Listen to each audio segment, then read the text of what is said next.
આજે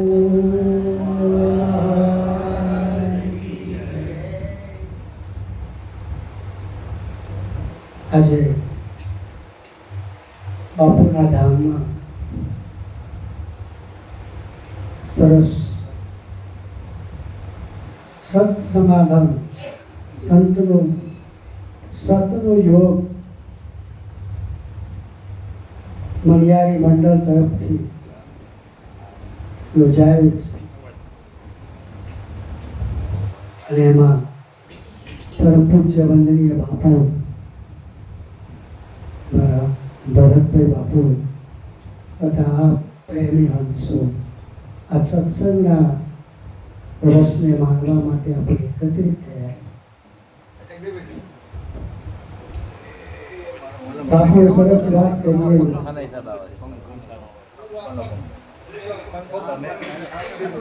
9 વાગ્યાથી સરસ સત્સંગનો દોર ચાલ્યો. આપણે રસ પીતા આવ્યા છીએ. આ સત્સંગનો રસ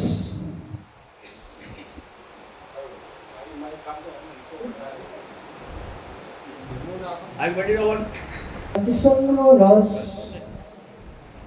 સત્સંગનો સાર, આ રસ કોણ પી શકે?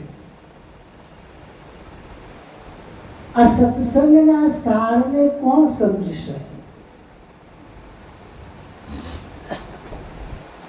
જે બાપુની સરવાણીમાંથી આપણે અત્યાર સુધીનો જે સત્સંગ નો આસ્વાદ માણ્યો, આજે આસ્વાદ જે સાર એ કોણ સમજી શકે, કોણ પી શકે, કોણ માણી શકે? આ સત્સંગનો સાર રસ્તે જતા કે જગતવાસીઓને જો કહેવામાં આવે તો એ આ રસ માણી શકે નહીં, આ સારને સમજી શકે. તો કોણ સમજી શકે? કે જેને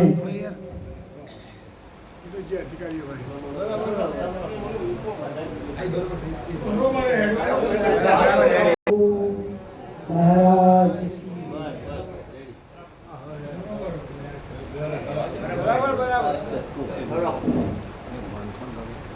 તો આ સત્સંગનો સાર જે સતનો સંગી થયો હશે, સત્સંગનો સાર કોણ સમજી શકે? આ સત્સંગનો રસ કોણ માણી શકે? કે જે સતનો સંગી થયો હશે, બીજાને આ રસ નહીં પચે, બીજાને આ સાર નહીં સમજાય. કે જે આ સતનો સંગી હોય ને એ જ આ સત્સંગનો સાર માણી શકે. જેમ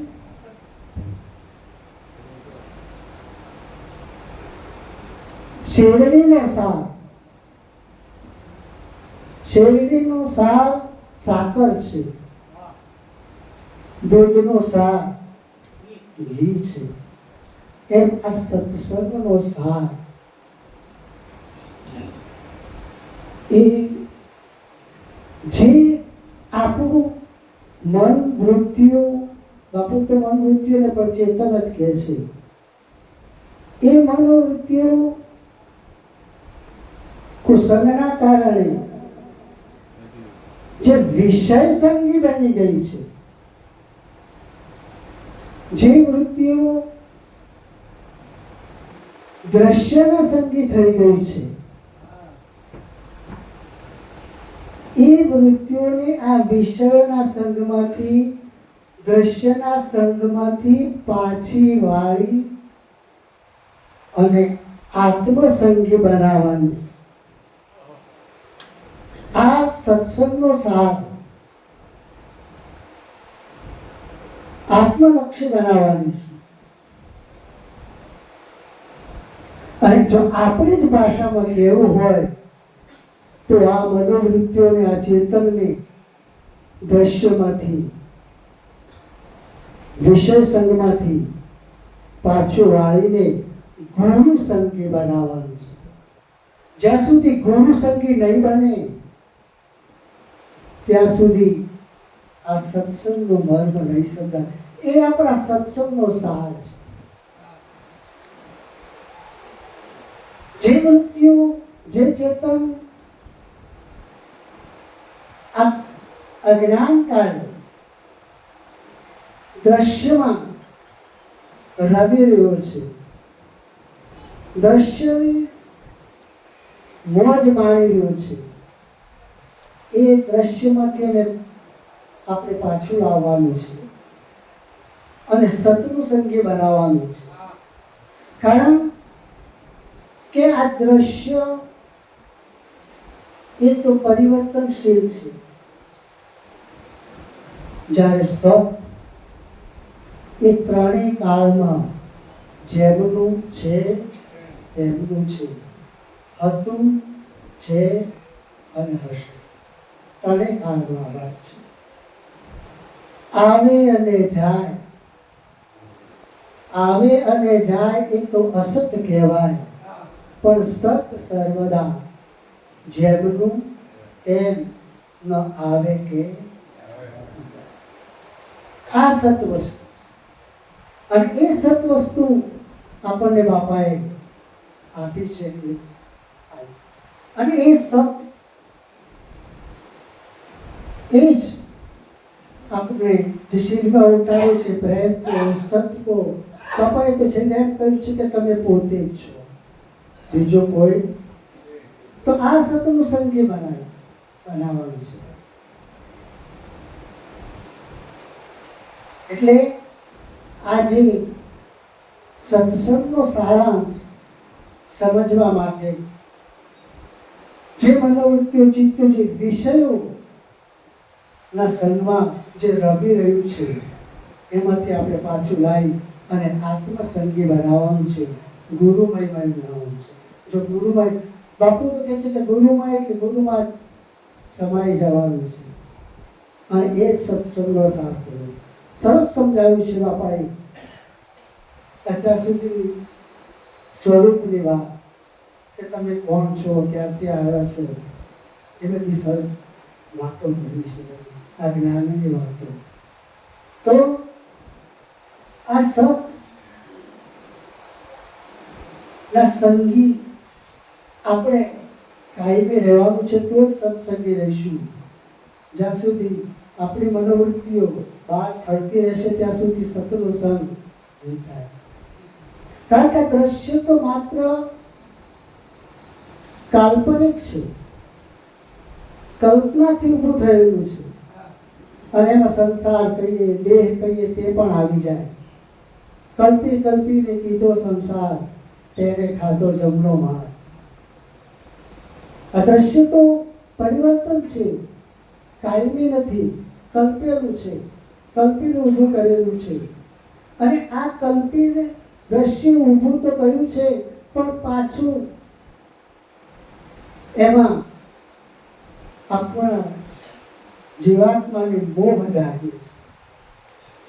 આપણે કાલે સવારમાં વાત કરેલી કે આપણને શું નડે છે. બાપુએ તો એવું જ કીધું કે દ્રશ્યોને પણ કાંઈ તકલીફ નથી. દ્રશ્ય તો દ્રશ્યનું કામ કરે જ છે.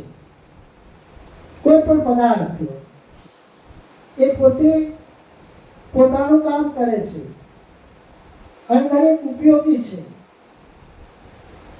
આપણે વાત કરીએ તો જો આ માઇકની વાત કરીએ તો આ દેખાય તે રૂપ છે, માઇક એને ઓળખવા માટેનું નામ છે ને આ જે અવાજ વધારે ઉપયોગ કરવો, આ એનું કામ કરે છે અને એ તમારા ઉપયોગમાં પણ છે. પણ બાપુએ સરસ વાત કરી, મને બહુ ચોટદાર, કે એની સાથેનો જે તમારો મોહ છે ને, આ મોહ જ તમને મારે છે. મોહ આસક્તિ. બાકી દ્રશ્ય તો રહેવાનું છે, દ્રશ્યની જરૂર છે, દ્રશ્ય પોતપોતાનું કામ કર્યા જ કરે છે. પણ આપણે ક્યાં ફસાઈ જઈએ છીએ? આજે મોહમાં, આ આસક્તિમાં. આ જો મોહ જ ઓછો થાય તો જ આ આસક્તિમાંથી છૂટાય પડે. એટલે આ સંસારની કલ્પના એ જ મોટું આપણા મનથી ઊભું કરેલું છે સંકલ્પો. અને પાછળમાં ઉપજે મોહ વિકલ્પથી સમસ્ત આ સંસાર, પણ અંતરદ્રષ્ટિ અવલોકતા વિલય થતા નહીં લાગે. વિકલ્પ આજે મોહ દ્રષ્ટિ આખો સંસાર ઉભો થયો છે. અને જ્યારે સંકલ્પો અને વિકલ્પો ઊભા થશે ત્યારે આપણું ચિત્ત ડોળાઈ જશે. આપણા અંતરમાં જે ચિંતવન કરવાનું છે એ ચિંતવન આ સંકલ્પ વિકલ્પોથી જ્યારે જ્યારે સંકલ્પ વિકલ્પ આવા થશે ત્યારે ચિંતવન છૂટી જશે. ઉત્તર વિકલ્પથી ચિંતવન છૂટે, કારણ કે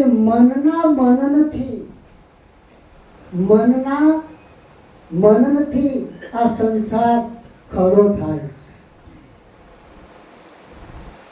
મન જ્યારે આનું ચિંતવન કરે અદ્રશ્યનું મનનું, ત્યારે મન આ વસ્તુથી પોતે આખું સંસાર ખડો કરે છે અને એમાં મોહ ઉત્પન્ન કરીને એમાં ફસાય છે.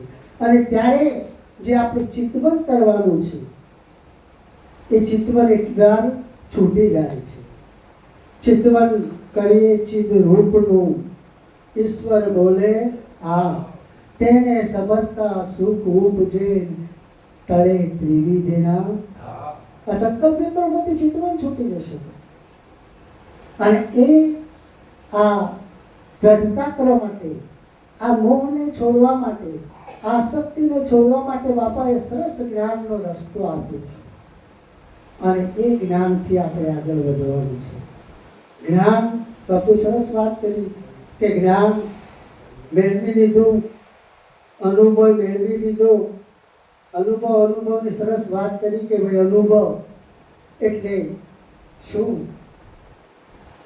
તો કે જેવી રીતે આપણે જાણ્યું છે એ પ્રમાણે જોવું.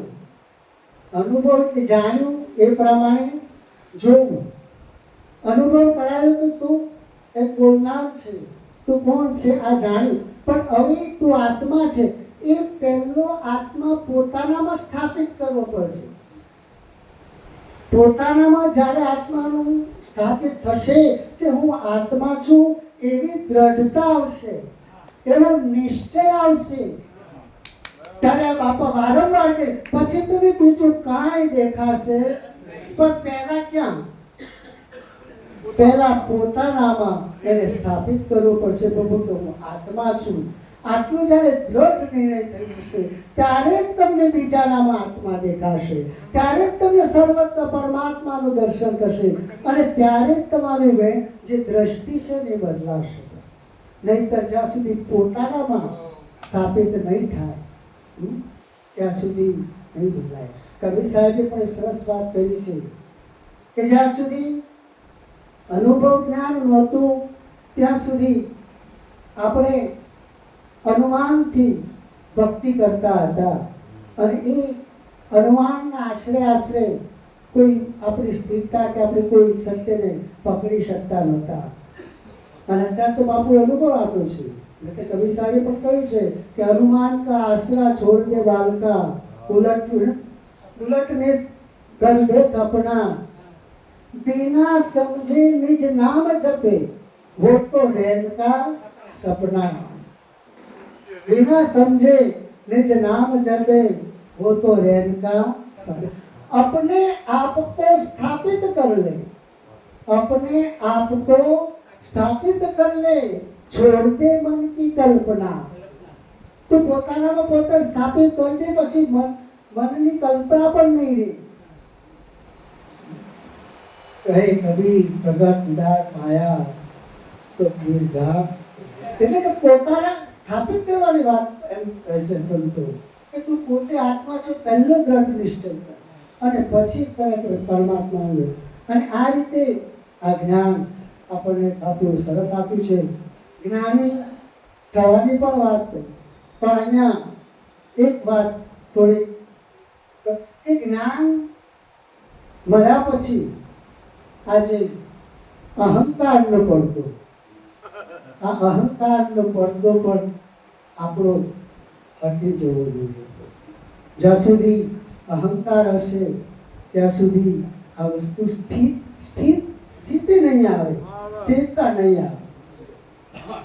કારણ કે આ અહંકાર છે ને એ ભાર છે, વજન છે.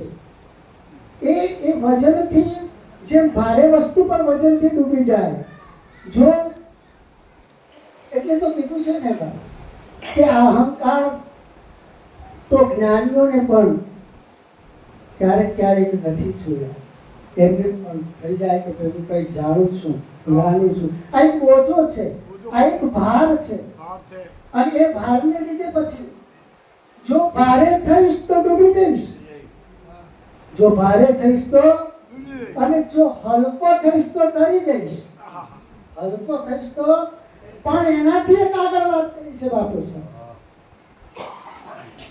જો ઓગળી જઈશ ને તો ભળી જઈશ.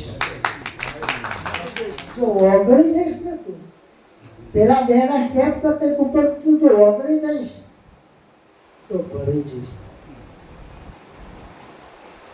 જેમ સાગરમાં નદી ભળી જાય તો પછી સાગર સ્વરૂપ થઈ જાય, એવી રીતે આ એક આપણું આ ભણવાની વાત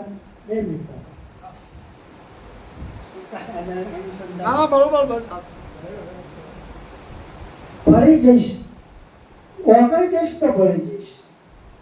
આ જે આપણે વાણીમાં પણ કહ્યું છે પ્રભુ કે જેનો ગઠ મઠ ભાગીને ભૂકો થયો, પછી આત્મા આપ સમાય. જ્યારે આપણો આ સારી દેહાત્મ જે ભાવ છે, એ દેહાત્મ ભાવ જ્યારે ઓગળી જાય ને ત્યારે પોતાના સ્વરૂપ ભળી જવાય. આપણે એક દ્રષ્ટાંત તરીકે બેનો સોનાના દાગીના પહેરે, 2-4 વર્ષ થઈ જાય એટલે કે આ ડિઝાઇન થોડી જૂની થઈ ગઈ છે, નવી ડિઝાઇન હવે બરાબર ગમતી, તો કે આ સોનાનો ભાવ અત્યારે ઘણો છે, એમ કરો ને જૂનું આપીને નવું લઈને સોનીની દુકાને જૂના દાગીના લઈ જાય તો શું એ જૂના દાગીના જૂના દાગીના વેચે? ના, એ સોનાના જૂના દાગીના પાછા ભઠ્ઠામાં જાય અને પાછા ને ગરમ ભઠ્ઠામાં વગાડી અને પાછા સોનાની લકડીમાં પહેરે. આજે એનો ઘાટ આકાર ઓગળી જાય ત્યારે પાછો સોનાના પોતાના. એમ આપણે પણ જો આ દેહાત્મક ભાવ જો ઓગળી જશે તો આપણા પોતાના નિજ સ્વરૂપમાં જરૂર સે થઈશું. બોલો સદગુરુ.